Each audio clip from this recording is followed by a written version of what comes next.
ಶ್ರೀ ಕ್ಷೇತ್ರ ಧರ್ಮಸ್ಥಳ ಮಂಜುನಾಥೇಶ್ವರ ಯೋಗ ಮತ್ತು ಪ್ರಕೃತಿ ಚಿಕಿತ್ಸಾ ಮಹಾವಿದ್ಯಾಲಯದ ವತಿಯಿಂದ ಭಾರತ ಸರ್ಕಾರದ ಪ್ರಧಾನಮಂತ್ರಿ ನರೇಂದ್ರ ಮೋದಿ ಅವರ ಆಶಯದಂತೆ ಶ್ರೀ ಕ್ಷೇತ್ರ ಧರ್ಮಸ್ಥಳದ ಧರ್ಮಾಧಿಕಾರಿ ಡಾಕ್ಟರ್ ಡಿ ವೀರೇಂದ್ರ ಹೆಗ್ಗಡೆಯವರ ಮಾರ್ಗದರ್ಶನದಲ್ಲಿ ನನ್ನ ಜೀವನ ಯೋಗ ಜೀವನ ಮನೆಯೇ ಮೊದಲ ಯೋಗ ಚಾವಡಿ ಸದೃಢ ಸಶಕ್ತ ಸ್ವಾಸ್ಥ್ಯ ಜೀವನಕ್ಕಾಗಿ ಯೋಗ ಎಂಬ ಪರಿಕಲ್ಪನೆಯಲ್ಲಿ ಉಜಿರೆ ಅತ್ತಾಜೆ ಕೇಶವ ಭಟ್ ಅವರ ಮನೆಯಲ್ಲಿ 6ನೇ ವಿಶ್ವ ಯೋಗ ದಿನಾಚರಣೆಗೆ ಚಾಲನೆ ನೀಡಲಾಯಿತು.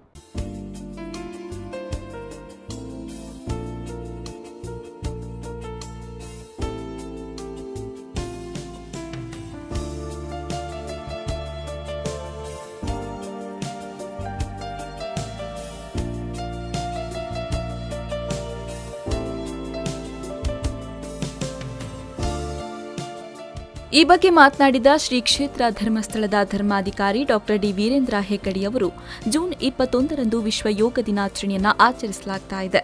ಯೋಗ ಎಲ್ಲ ಅಂತರಗಳನ್ನು ಮೀರಿ ನಿಂತದ್ದು. ದೈಹಿಕವಾದ ಆರೋಗ್ಯ, ಮಾನಸಿಕ ದೈಹಿಕ ಆರೋಗ್ಯ ಮತ್ತು ದೀರ್ಘಾಯುಷ್ಯಕ್ಕೆ ಬೇಕಾದಂತಹ ನೆಮ್ಮದಿಯ ಆರೋಗ್ಯಕ್ಕೆ ಬೇಕಾಗಿ ಸೂತ್ರಗಳನ್ನು ಅಳವಡಿಸಿಕೊಳ್ಳುವುದು ಮುಖ್ಯ ಎಂದರು.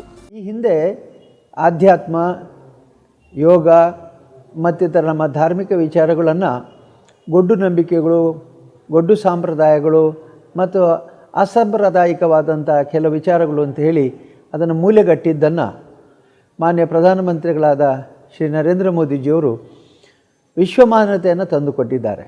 ಇದಕ್ಕೆ ಕಾರಣ ಇಷ್ಟೇ, ಇದು ಧರ್ಮಾತೀತವಾದದ್ದು, ಜಾತ್ಯತೀತವಾದದ್ದು ಮತ್ತು ಎಲ್ಲ ಅಂತರಗಳನ್ನು ಮೀರಿ ನಿಂತದ್ದು. ಎಲ್ಲರೂ ನಾವು ಮಾಡಬೇಕಾದ ಒಂದೇ ಒಂದು ಸಾಧನೆ ಅಂತಂದರೆ ದೈಹಿಕವಾದ ಆರೋಗ್ಯ, ಮಾನಸಿಕವಾದ ಆರೋಗ್ಯ, ಸಾಂಸ್ಕೃತಿಕವಾದ ನೆಮ್ಮದಿ ಮತ್ತು ದೀರ್ಘಾಯುಷ್ಯಕ್ಕೆ ಬೇಕಾದಂಥ ನೆಮ್ಮದಿ ಆರೋಗ್ಯದ ಜೀವನಕ್ಕೆ ಬೇಕಾದ ಸೂತ್ರಗಳನ್ನು ಅಳವಡಿಸಿಕೊಳ್ಳೋದು.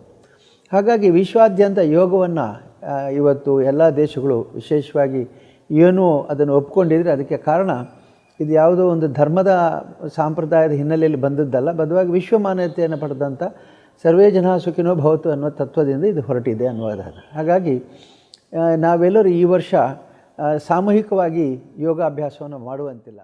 ಇದೇ ವೇಳೆ ಎಸ್ಡಿಎಂ ಯೋಗ ಮತ್ತು ಪ್ರಕೃತಿ ಚಿಕಿತ್ಸಾ ಮಹಾವಿದ್ಯಾಲಯದ ದೇಶವ್ಯಾಪಿ ಪಸರಿಸಿರುವ ವಿದ್ಯಾರ್ಥಿಗಳು, ಹಳೆ ವಿದ್ಯಾರ್ಥಿಗಳು ಹಾಗೂ ಉಪನ್ಯಾಸ ವೃಂದದವರನ್ನ ಒಳಗೊಂಡು ಎಲ್ಲರೂ ತಮ್ಮ ತಮ್ಮ ಮನೆಗಳಲ್ಲಿ ಕುಟುಂಬದ ಸದಸ್ಯರೊಂದಿಗೆ ಯೋಗಾಭ್ಯಾಸ ಮಾಡುವ ಮೂಲಕ ದೇಶದ ಎಲ್ಲಾ ರಾಜ್ಯಗಳಲ್ಲಿ 1000ಕ್ಕೂ ಹೆಚ್ಚಿನ ಮನೆಗಳಲ್ಲಿ ವಿಶ್ವ ಯೋಗ ದಿನಾಚರಣೆ ನಡೆಸಲು ಪ್ರೇರೇಪಣೆ ನೀಡಲಾಯಿತು ಅಂತ ಪ್ರಾಂಶುಪಾಲರಾದ ಡಾಕ್ಟರ್ ಪ್ರಶಾಂತ್ ಶೆಟ್ಟಿ ಅವರು ಮಾಹಿತಿ ನೀಡಿದರು.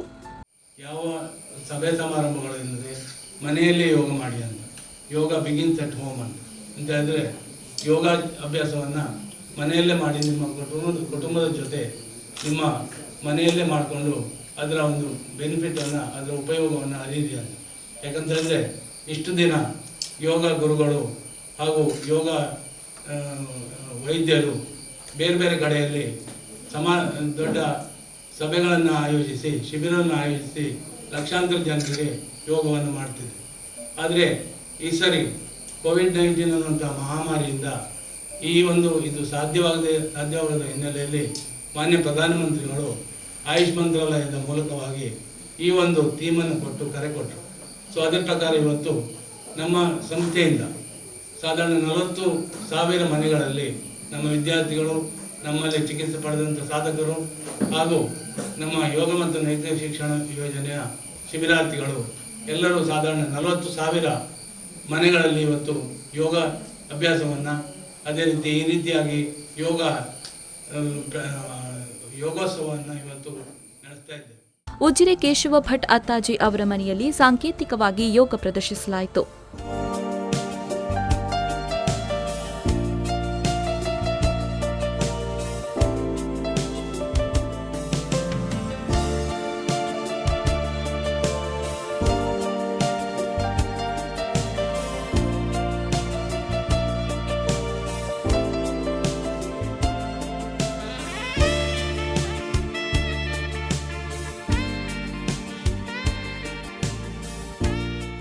ಕಾರ್ಯಕ್ರಮದಲ್ಲಿ ಕಾಲೇಜಿನ ಡೀನ್ ಡಾಕ್ಟರ್ ಶಿವಪ್ರಸಾದ್ ಶೆಟ್ಟಿ, ಶಾಂತಿವನ ಟ್ರಸ್ಟ್ನ ಕಾರ್ಯದರ್ಶಿ ಬಿ ಸೀತಾರಾಮ ತೋಳ್ಪಡಿತಾಯ, ಯೋಗ ಮತ್ತು ನೈತಿಕ ಶಿಕ್ಷಣ ಯೋಜನೆಯ ನಿರ್ದೇಶಕರಾದ ಡಾಕ್ಟರ್ ಶಶಿಕಾಂತ್ ಜೈನ್, ಯೋಗ ದಿನಾಚರಣಾ ಸಮಿತಿಯ ಸಂಯೋಜಕರಾದ ಮಂಜುನಾಥ್ ಪೈ, ಜಗನ್ನಾಥ್, ಡಾಕ್ಟರ್ ಸುಜಾತ ಮೊದಲಾದವರು ಉಪಸ್ಥಿತರಿದ್ದರು.